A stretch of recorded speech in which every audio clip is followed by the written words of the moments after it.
கல்யாண வீட்டு கேசரி சூப்பராக ரெடி ஆயிடுச்சுங்க. வாங்க எப்படி செய்யலான்னு பார்க்கலாம். என் அன்பு உள்ளங்களுக்கு வணக்கம். நான் இன்னைக்கு கல்யாண வீட்டு கேசரி செய்யலான்னு இருக்கிறேங்க. அதுக்கு தேவையான பொருள் என்னென்னு பார்க்கலாங்களா. ஒரு 10 ஏலக்காய் எடுத்து வச்சுருக்கிறேங்க. கொஞ்சம் ஒயிட் சர்க்கரை, இது சர்க்கரையோடு வச்சு நம்ம அம்மியில் வச்சு நுணுக்கினாவோ அல்லது அரைச்சாவோ நீட்டாக அரைப்படும். அதுக்காக ஒரு டம்ளர் சர்க்கரை எடுத்துருக்கிறேன். 1 டம்ளர் ரவை, அதாவது இந்த டம்ளர் வந்து 1/4 லிட்டர் பிடிக்குங்க. 250 கிராம் பிடிக்கும். 250 கிராம் ரவைக்கு 250 கிராம் நாட்டு சர்க்கரை எடுத்துருக்குங்க. நீங்கள் ஒயிட் சர்க்கரை எடுத்தீங்கன்னா இதில் வந்து 3/4 வாசி போட்டால் போதும். ஏன்னா நாட்டு சர்க்கரை வந்து அதிகமாக இனிப்பு இருக்காது. அதனால் நான் சரிக்கு சமமாக எடுத்துருக்கிறேங்க. பாதாம் பருப்பு ஒரு 6-7 எடுத்துருக்கிறேன். திராட்சை கொஞ்சம், முந்திரி ஒரு 10 எடுத்து வச்சுருக்கிறேங்க. இப்போ நம்ம எப்படி செய்யலான்னு பார்க்கலாம் வாங்க. இப்போ நான் கடாய் வச்சுட்டேன். இப்போ ரவை வறுக்க ஆரம்பிச்சிடலாங்க. இப்போ இதுக்கு ஒரு ஸ்பூன் மட்டும் நெய் போட்டுக்கலாங்க.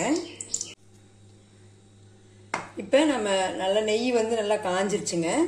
இப்போ நம்ம ரவையை போட்டுக்கலாம். ரவையை போட்டு பொன்னிறமாக வறுக்க தேவையில்லைங்க. நல்லா சூடு ஆகிற வரணும். கை பிடிச்சி பார்த்தா கை சுருக்குன்னு இருந்துச்சுன்னா நம்ம அந்த ரவையை எடுத்துடலாம். இந்த மாதிரி வறுத்தா போதுங்க. ரொம்ப இதாக வறுக்க தேவையில்லை. லைட்டாக கலர் சேஞ்ச் ஆனால் போதும், எடுத்துடலாம். இப்போது நான் இந்த டம்ளரில், அதாவது 1/4 கிலோ பிடிக்கும், இந்த டம்ளரில் 1 டம்ளர் ரவை போட்டிருக்கிறேன். இந்த 1 டம்ளர் ரவைக்கு நம்ம 4 டம்ளர் தண்ணி ஊற்றுருங்க.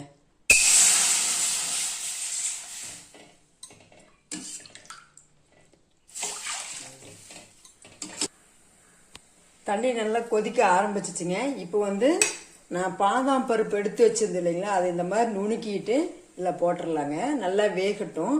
ஏன்னா நெய்யில் போடும்போது அது வந்து சரியாக வறுபடாது. அதுக்காக நம்ம இப்படி தண்ணியில் போட்டோம் அப்படின்னா அந்த தண்ணியோடனா அது கலந்து கொதிக்கும் போது அது ஒரு டேஸ்ட் சூப்பராக இருக்குங்க. அதுக்காக நான் போட்டிருக்கிறேன். இப்போ ஒரு 30 செகண்ட் அப்படியே இருக்கட்டுங்க. கொதி நல்லா அப்படியே ஒரு கொதி வரட்டும். வந்ததுக்கப்புறம் நம்ம ரவை போட்டு கிளறலாம். இப்போ ஒரு கொதி வந்துருச்சு. நம்ம வந்து அடுப்பை வந்து சிம் பண்ணிக்கலாங்க. அடுப்பை சிம் பண்ணிட்டு இந்த ரவையை அப்படியே போட்டு கிளறிக்கலாம். இந்த மாதிரி நல்லா தளர்வாக கிளறுங்க. ஏன்னா நம்ம இப்படி வந்து ரவை நல்லா தளன்னு இருந்தால் தான் நம்ம கேசரி சாப்பிட்றதுக்கு ரொம்ப சாஃப்டாக நல்லாயிருக்கும். அதனால தான் கல்யாண வீட்டிலலாம் பார்த்தீங்கன்னா கொஞ்சோண்டு வைக்கிறாங்க. அது எவ்வளோ டேஸ்ட்டாக இருக்குதுங்க. இதுதாங்க காரணம். நம்ம வந்து தண்ணி கொதிச்சோடனே சிம்மில் போட்டு ஒரு 10 நிமிஷம் நல்லா அந்த மாதிரி ரவை வந்து பார்த்தீங்கன்னா இந்த மாதிரி நல்லா வெந்து வந்துடணும். கட்டி இருக்கக்கூடாது. இப்படி எடுத்தோம்னா அப்படியே அந்த கரண்டியிலிருந்து அப்படியே கீழே வலிஞ்சு இப்படி மடிப்பாக அப்படி விழுகணும். நல்லா வேக விட்டுருங்க. அதுக்கப்புறம் நம்ம இதுக்கு வந்து கலர்லாம் எதுவும் யூஸ் பண்ண தேவையில்லை. காரணம் என்னென்னா நம்ம வந்து நாட்டு சர்க்கரை போடுறோங்க. அதனால கலர் வந்து தேவையில்லை. அப்படி நீங்கள் ஒயிட் சர்க்கரை நாட்டு சர்க்கரை பிடிக்காது, எனக்கு ஒயிட் சர்க்கரை தான் நாங்கள் செய்வோம் அப்படின்னீங்கன்னா மஞ்சத்தூள் போடுங்க. அதுவே ரொம்ப நல்லது நமக்கு. எந்த கலர் ஃபுட்ஸும் தயவுசெய்து போடாதீங்க. இப்போ நம்ம சர்க்கரையை போட்டு கிளறிக்கலாங்க. நல்லா ரவை வெந்துருச்சு. இப்போ நம்ம சர்க்கரை போட்டு கிளறிக்கலாம். இந்தளவு தளர்வாக நீங்கள் வெந்ததுக்கு அப்புறம் தான் நீங்கள் சர்க்கரையை போடணும். முதலே சர்க்கரையை போட்டுட்டிங்கன்னா ரவை வேகாது. அதுக்காக தான் சொல்கிறேன். இது நல்லா கிளறி கொடுத்துக்கலாங்க. இல்லை ஏன் நம்ம இந்த சர்க்கரை 1 டம்ளர்னா ரவை 1 டம்ளர்னா சர்க்கரை 1 டம்ளர் போடுறோன்னா நாட்டு சர்க்கரையில் வந்து உங்களுக்கு சுகர் கம்மியாக தான் இருக்கும். நீங்கள் ஒயிட் சர்க்கரை போடுற மாதிரி இருந்தால் ரவை 1 டம்ளரும் 3/4 டம்ளர் சர்க்கரை போட்டால் போதும். இதை நல்லா நம்ம கிளறிக்கலாங்க. உங்கள் இனிப்பு இல்லை நாங்கள் ரொம்ப நல்லா தூக்கலாக சாப்பிடுவோம் அப்படின்னா இனிப்புக்கு இன்னும் கூட நீங்கள் சர்க்கரையை அதிகப்படுத்திக்கோங்க. கேசரி வந்து பார்த்திங்கன்னா இந்த மாதிரி நல்லா தளர்வாக இருக்கணுங்க. பார்த்திங்களா, இந்த மாதிரி இருக்கணும். இதுக்கு மேலே நல்லா நமக்கு வெந்துருச்சு. இப்போ இது வந்து இந்த மாதிரி கட்டியே இல்லாமல் இது வந்து இதெல்லாம் இது இல்லைங்க, பாதாம் பருப்பு நம்ம நுணுக்கி போட்டோம் இல்லைங்களா, அதுதான் நீட்டாக இருக்குது. இப்போ நம்ம முந்திரியும் திராட்சையும் நல்லா நம்ம வந்து நெய்யில் தாளித்து கொட்டலாங்க.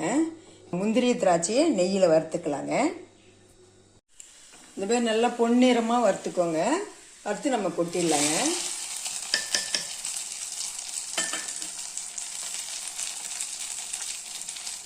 இப்போ ஏலக்காய் கொஞ்சம் போட்டுக்கலாங்க.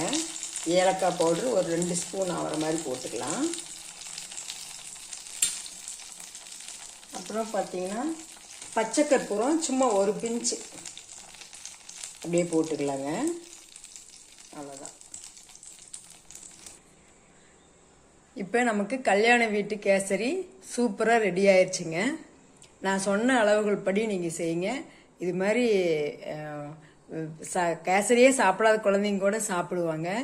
நீங்கள் உங்கள் சுகர் வந்து நீங்கள் ஒயிட் சர்க்கரை வேணாலும் போட்டுக்கோங்க, நாட்டு சர்க்கரை வேணாலும் போட்டுக்கோங்க.